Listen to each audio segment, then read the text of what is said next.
बोलने से पहले सोचना सीखें, अपने शब्दों को परखना सीखें, ना दुखे दिल किसी का, दूसरे का दर्द भी समझना सीखें। आज की शुरुआत इस शायरी के साथ। जी हाँ दोस्तों, शब्द वो तीर है जो कि बड़े से बड़े घातक हथियार से भी ज्यादा तेज है।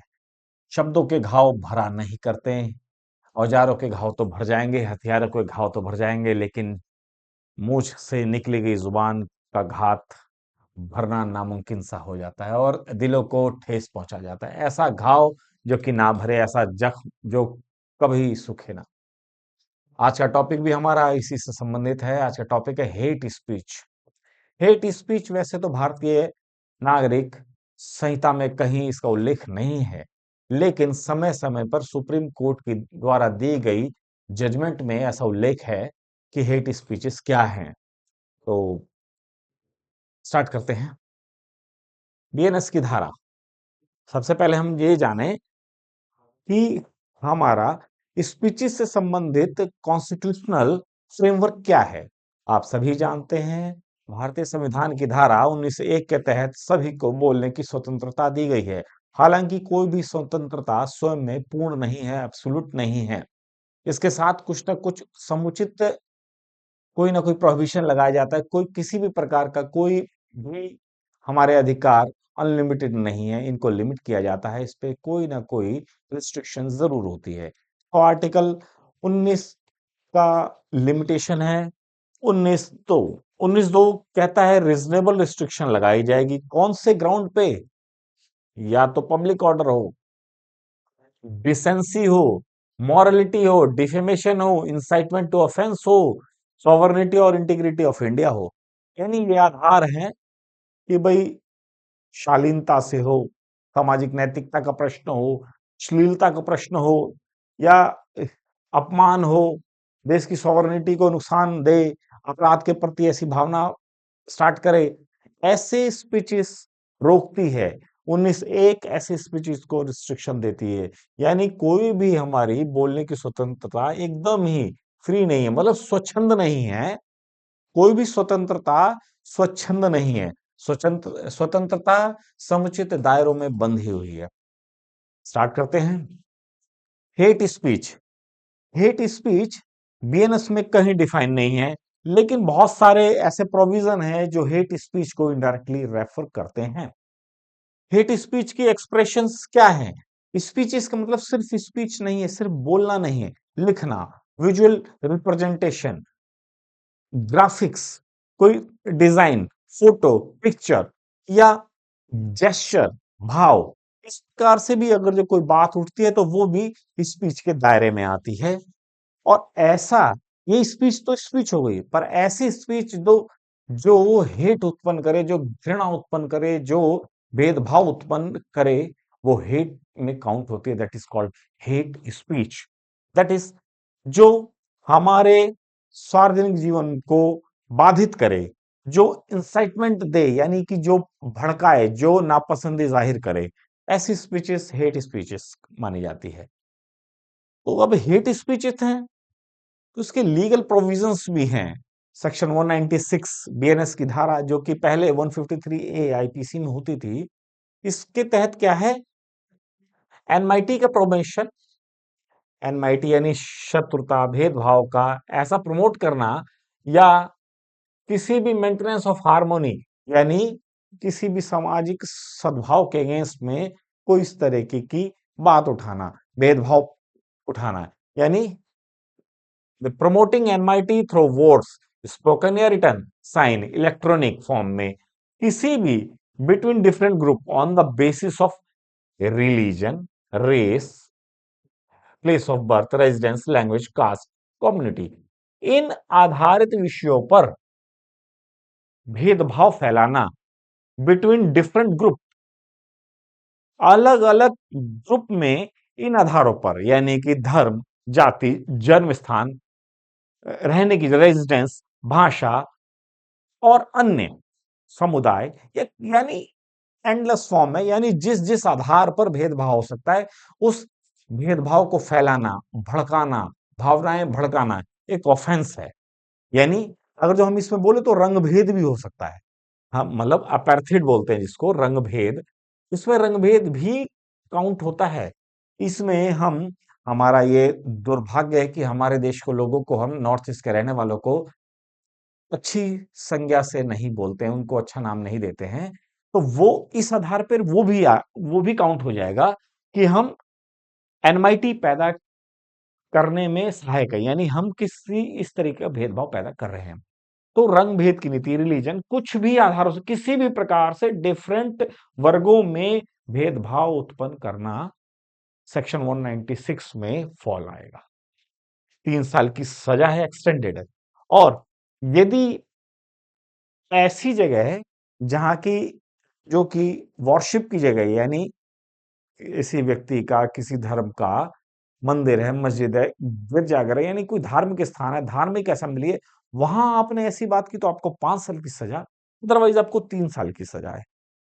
समझ में आ रहा है? 196 में कहता है कि इन आधारों पर, रिलीजन, जाति, धर्म इत्यादि किसी भी भेदभाव के स्थान पर, लिंग के भेदभाव की जगह, अगर डिफर इन भेदभाव के आधार पर डिफरेंट ग्रुप में यदि कोई वैमनस्यता पैदा होती है तो वो एक ऑफेंस है, वो 3 साल तक की सजा है। और ऐसा वैमनस्यता, ऐसा भेदभाव, ऐसी घृणा, अगर जो आप वॉरशिप की जगह पर जाएं या धार्मिक सम्मेलन में ऐसी बातें बोले तो आपको 5 साल तक की सजा हो सकती है। 197 कहता है, ये है था 196। अब देखें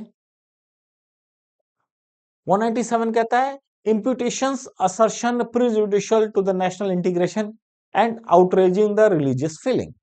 कहता है, makes publish or any false misleading information prejudicial to national integration or outraging religious feeling।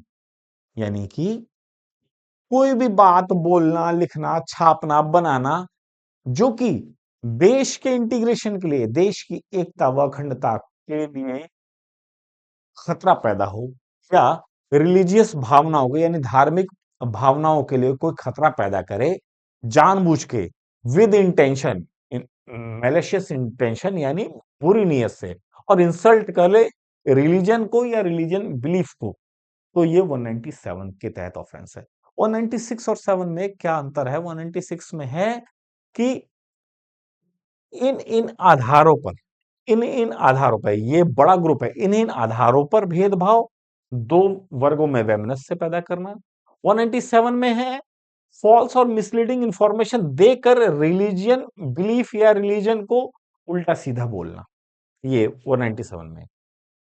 299 में है deliberate and malicious act intending to outrage the religious feeling of any class.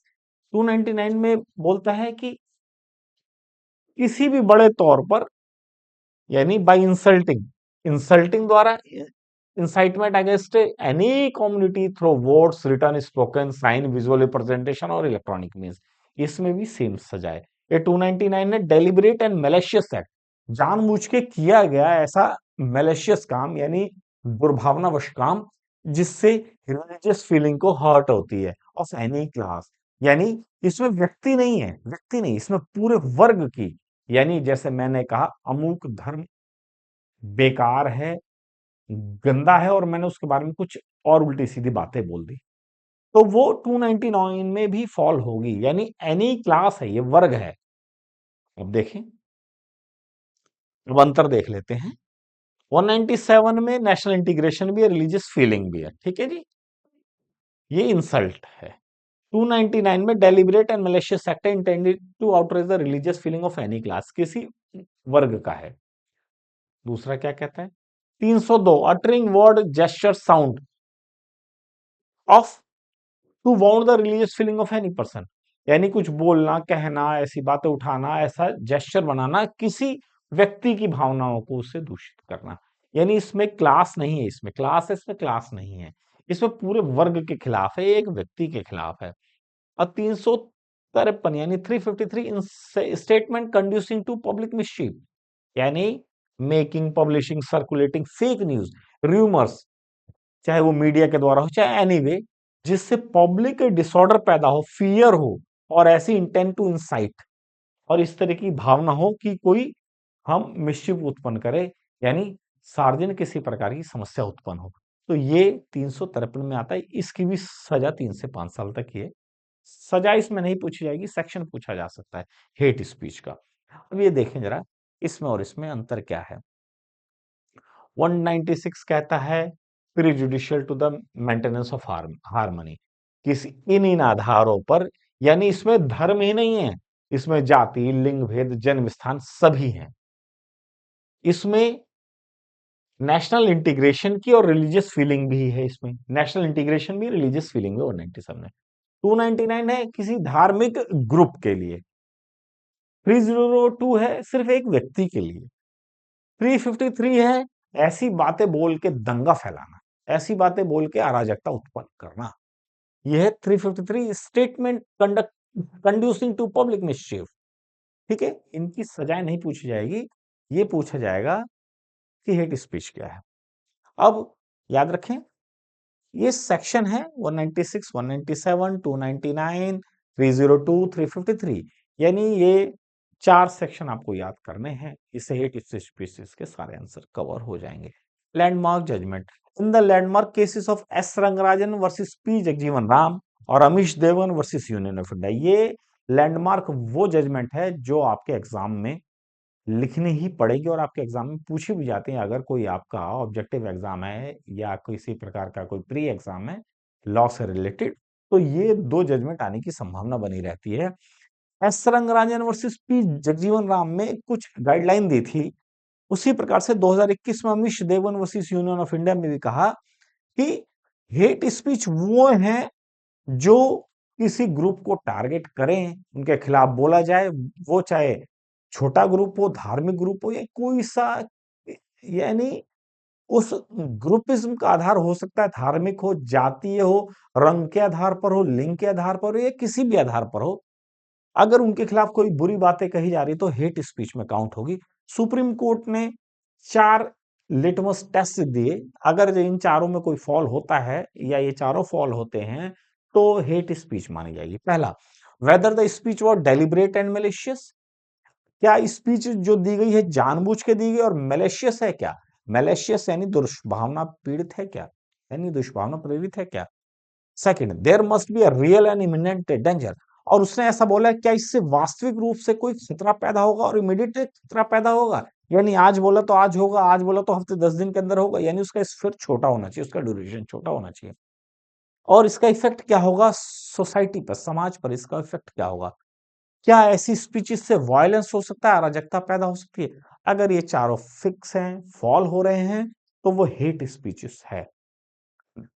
2022 में आया Shaheen Abdullah versus Union of India, इसमें supreme court ने कहा भाई religious धार्मिक जो समुदाय है इनकी फीलिंग को बार बार नष्ट किया जा रहा है, धार्मिक समुदाय की भावनाओं को ठेस पहुंचाई जा रही है। और कहा कि अदालतें या जो भी रक्षात्मक उपाय अपनाते हैं या पुलिस अथॉरिटी है सुमोटो एक्शन ले सकती है। पुलिस अथॉरिटी बगैर किसी के कहे स्वयं एक्शन लेकर एफआईआर दर्ज कर सकती है, अदालतें स्वयं संज्ञान लेकर मुकदमा लगा सकते हैं। तो आज का टॉपिक था hate speeches offences under BNS act. उम्मीद है आपको समझ आया होगा। मेंस के एग्जाम्स के परव्यू से ये बहुत इंपॉर्टेंट टॉपिक है।